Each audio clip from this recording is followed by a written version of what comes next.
بسم اللہ الرحمن الرحیم۔ حدیث نبوی صلی اللہ علیہ وآلہ وسلم۔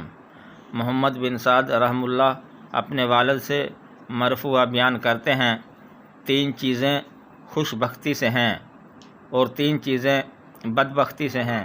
جو چیزیں خوش بختی سے ہیں ان میں بیوی ہے کہ تم بیوی کو دیکھو تو وہ تمہیں خوش کر دے، اور اگر تم کہیں جاؤ تو تمہاری عزت اور مال کی حفاظت کرے، اور وہ جانور جو تمہاری سواری ہو اور تمہیں تمہارے ساتھیوں سے ملا دے، اور وہ گھر جو کشادہ ہو اور زیادہ گنجائش والا ہو۔ اور بدبختی یہ ہے کہ تم بیوی کو دیکھو تو وہ پریشان کر دے اور وہ اپنی زبان تمہارے سامنے لمبی کرے، اور اگر تم کہیں جاؤ تو نہ تمہاری عزت کی حفاظت کرے نہ مال کی۔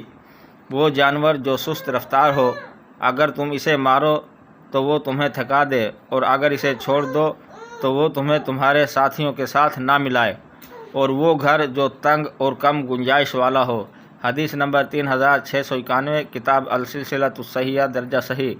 ناظرین کرام، مزید اسلامک ویڈیو دیکھنے کے لیے ہمارے چینل ZM اسلامک پوائنٹ کو سبسکرائب کریں اور بیل آئیکن دبائیں تاکہ ہر آنے والی ویڈیو سب سے پہلے آپ کو موصول ہو۔ شکریہ۔